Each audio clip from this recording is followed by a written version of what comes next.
E aí pessoal, tudo bem? Eu sou Bruno Tavares e está começando mais um Papo de Especialista. Hoje a gente vai mergulhar no universo da literatura, destacando a trajetória de um escritor que também é advogado e mestre em Direito. Daniel Cristófalo é autor de obras que vão desde romances a contos de terror, trazendo sempre uma perspectiva única sobre temas relevantes. Sua carreira literária começou com o romance Ana, uma história sobre ansiedade, que, em sua segunda edição, conquistou leitores e críticos. Seus contos de terror em Doutor Sinistro revelam uma habilidade para capturar o medo e a atenção, enquanto em Bárbaro da Medianeira, um romance selecionado em edital cultural, amplia ainda mais seu alcance literário. Neste episódio, vamos conhecer mais sobre o seu processo criativo, os desafios enfrentados como autor independente e a importância da escrita na sua vida. Vamos explorar como Daniel consegue equilibrar sua paixão pela literatura com a carreira no direito e como essas duas áreas se interconectam em sua obra. Então, meu nome é Daniel, eu sou advogado, formado pela PUC, fiz meu mestrado em Direito pela Uniriter, em Empresas e Direitos Humanos. Sou escritor desde sempre, desde os 15 anos, até aqui, escritor independente, tentando furar a bolha nessa guerrilha que é o escritor independente. Tenho 9 livros publicados. O meu livro mais recente é Terra de Sangue, um livro regionalista que se passa na Revolução Federalista, a degola, Chimangos e Maragatos. Vou lançar ele na Feira do Livro, 6 de novembro. Prazer ter todos vocês conosco lá. Além disso, trabalho com meu irmão quando posso, na curiosidade, na esfera dos curtas. Tenho 2 curtas com ele, pela Colateral. Eu descobri essa aptidão, ou essa característica, melhor dizendo, uma característica de ser um contador de histórias bem cedo. Quando eu percebi que eu gostava de ler e pegar algumas influências dos livros que eu lia, das histórias em quadrinhos. Eu lia muita história em quadrinhos, era algo acessível na época. E, bom, eu queria trazer um pouco daquela influência e eu escrevi as minhas histórias, Então eu passei a escrever essas histórias e começar a mandar para os amigos no colégio. E os caras gostaram disso aí, começaram a me dar um feedback, tá bom, tá ruim, o que aconteceu com aquela menina? E eu comecei a produzir contos, eu chamava de contos, mas na verdade os contos daqui a pouco era uma história de 100 páginas, Hoje um livro pequeno, 100 páginas, E eu fui guardando aquele material, e quando eu já era um pouco mais velho, mais maduro, aí eu fui atrás de uma editora, tem um mercado de editoras independentes que atendem essa demanda, Coloquei para uma revisão e a pessoa lá disse, olha, isso aqui tem potencial, vamos tentar. Fala de uma ansiedade, fala de sentimentos que as pessoas têm um pouco de aflição, vamos colocar isso, vamos. E comecei a publicar, publiquei meu primeiro livro, teve um lançamento, deu um retorno e fui adiante, cara, o negócio é não parar. Fui mandando outros livros para as editoras, para cá e para lá, recebendo bons retornos e aí foi embora. Mas a influência forte vem de livros, vem de histórias em quadrinhos e vem do cinema, cara, não tem. Você suga, no bom sentido, você retira essa influência, você rouba um pouquinho dessas outras artes para fazer a sua arte, criar a sua arte. Então, eu comecei escrevendo, eu escrevi uma história, Ana, uma história sobre ansiedade, cara, quando eu não estava conseguindo passar lá no exame de ordem para advogado. E aí, bom, você não passa, você não tira aquele diabo daquele registro, você não é ninguém, você não é um profissional advogado ainda. E aquilo joga você um pouco pro chão, traz uma certa depressão. E bom, eu tinha que colocar essa depressão para fora, eu não estava passando na prova, não era advogado. E aí você pega um ambiente em que você tinha todos esses sintomas de ansiedade e tal.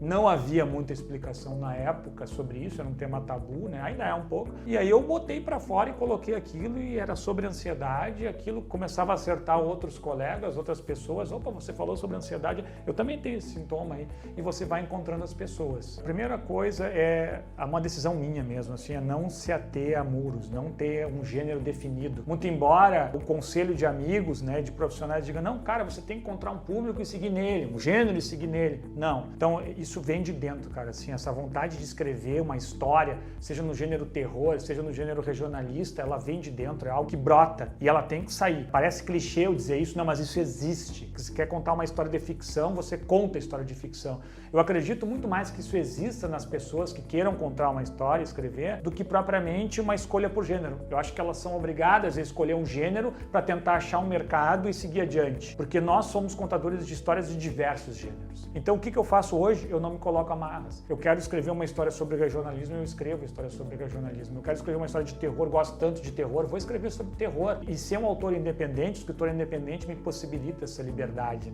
Então, onde está isso? Jogar para fora, cara. Já está em você, guri. Pois então, hoje existem as oficinas de escrita criativa, isso está muito popularizado, Isso é útil. Se você quer fazer uma oficina de escrita criativa, vai atrás e faça. Os mecanismos de formatação desse enredo, da narrativa, eles são importantes. Os mecanismos mecanismos formais. Você entendeu do que é um autor, que é um narrador, perdão, né? A focalização que fala o professor Assis Brasil aqui do prédio de letras da PUC ali, isso é importante. Quem são os antagonistas, os protagonistas, os deuteragonistas. Então você pode ir atrás desse conhecimento, hoje está mais acessível e vai lhe fornecer uma ferramenta mais crítica. Quando você pega aquela sua história artesanal e você enxergar isso aqui está funcionando, esse personagem teve o desenvolvimento correto, na trama você percebe os furos na medida em que você tem um instrumental, uma oficina de escrita criativa. Eu não fiz uma oficina. Eu, na época também, em que passei por essa questão da ansiedade com a minha carreira, eu fui fazer uma cadeira no prédio da Letras aqui da PUC. Eu já era advogado, mas não tinha a ordem, né? E lá eu fiz uma cadeira com o professor Charles Kiefer, que é um escritor nosso gaúcho. Tive aulas com Assis Brasil, mas era uma cadeira no prédio da Letras. Então meus colegas da turma eram o pessoal da Letras. Era eu de intruso do direito e um psicólogo, eu me lembro. E aquilo foi libertador, porque não foi tão formal, no sentido de que é uma oficina de escrita criativa, você tem que produzir 3 textos por semana, não foi nada disso, mas paulatinamente você ia ganhando temas, trabalhinhos em que você ia escrevendo histórias, contos, e no final esse era o trabalho do semestre para o pessoal das letras e o meu. Então, a minha dica, você quer ir atrás de uma oficina? Vai, é válido, é válido, mas não tem só isso. O artesanal é bacana até também. Você ser escritor independente ou escritor independente, você pratica brincando aqui, uma guerrilha, né, diária, para você ser publicado. Primeira sugestão aqui, se você tiver um espaço de publicação, se agarra nele, vai para o espaço de publicação, porque é difícil. É difícil você furar a bolha das grandes editoras, é muito difícil você chegar numa grande editora. Então o que você tem que utilizar nessa guerrilha diária para ser publicado é pega a chance. Se alguma editora apareceu querendo publicar um conto, uma crônica sua, pega a chance. Hoje existe no Brasil o que ajuda o escritor, os editais de incentivo na área da cultura. A Lei Paulo Gustavo, a Lei Aldir Blanc, esses editais que vão entrar por editais nas prefeituras, nos municípios, ele traz um recurso lá do Ministério da Cultura que vai te possibilitar,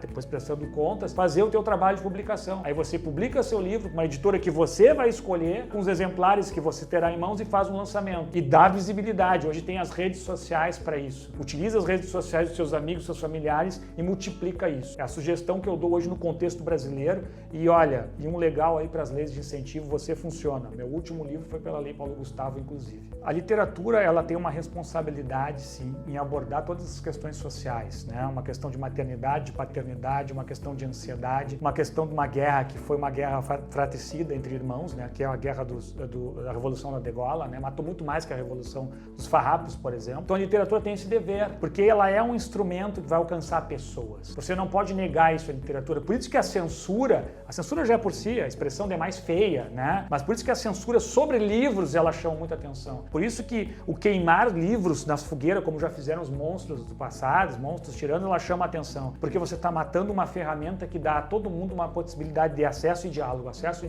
de conhecimento. Então a literatura tem um dever principal, que é sim oportunizar que esses nossos problemas, o problema que eu tenho comum de ansiedade, ou as dificuldades de ser pai, vão alcançar o sujeito, ou ela também, que é mãe, que também tem os mesmos problemas. Então esse papel tem que ser exercido pela literatura e o livro é um formato esplendoroso. Sobre o formato de livro, impresso ou e-book, cara, vai pra frente. O negócio é ler nesse Brasilzão que pouco lê. Qual é a tua profissão formal? Advogado, né? Você tá ali de 8 horas diárias, né? Lidando com, às vezes um pouquinho mais, lidando com esse tipo de instrumento. Qual é o espaço que você vai ter para ler? Porque você tem que ser leitor antes de ser escritor e depois para escrever. Ah, e tem mais um detalhe. Se você tiver um namorado, a namorada, se você tiver a esposa e os filhos, tem mais isso tudo. Também tem que ter um espaço para eles. Você tem que achar esse espaço. O tempo é algo que você forja. Então, para mim, assim, não adianta você dizer não tenho tempo. Não, você encontra esse tempo. É às 5 horas da manhã que você acorda, o ambiente está tranquilo e é ali que você vai ler. É a meia hora depois que você vai escrever. Depois que a esposa e o seu filho dormiu, lá, sei lá, 11 horas da noite, é ali que você vai escrever o livro. Então, você tem que achar esse ponto de tempo que você vai criar para dar o equilíbrio a esse. Você está começando uma carreira, você quer ser escritor, botou na cabeça, eu vou avante com isso. Primeiro, é aquele espaço. Teve a chance de publicar, mas tô receoso, o texto que eu escrevi não tá bom, bota ele na publicação. Vai pro teste.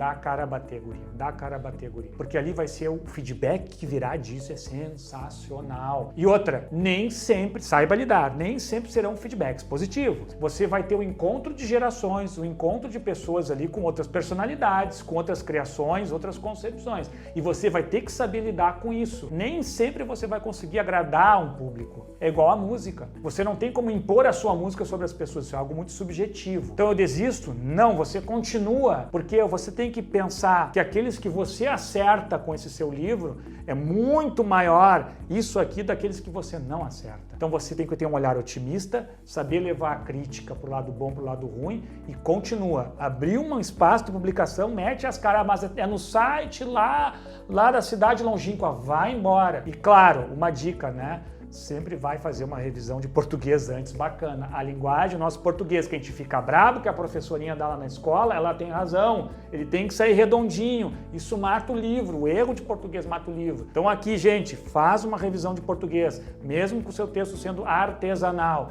o português tem que sair bacana. Essas são as dicas. Cara, eu tenho 1000 projetos, eu sou um cara que fervilha criativamente, assim, pro bem ou pro mal, né? Então assim, eu tenho já na pauta, no mínimo aí uns 4 livros que estão ali engavetados comigo, eu vou pegando. Tem muita coisa que eu escrevi com 15 anos, 16 anos, né? E eu vou tirando, e eu vou modernizando, e aquilo vai impactando as pessoas. Então, cara, um desses projetos que eu posso citar é uma história que ela é sobre os 4 cavaleiros, esse é o título, até já estou dando um spoiler sensacional. 4 cavaleiros é uma história que fala de um grupo, né, marginalizado, é os caras que estão ali no tráfico e tal, e o cara, o mandante deles diz assim, vocês têm uma missão para cumprir, tem que apagar aquele X9 lá. E eles vão, e eles apagam o X9, só que o X9 é o cara errado. E aí, o que acontece? Só quando o livro for lançado.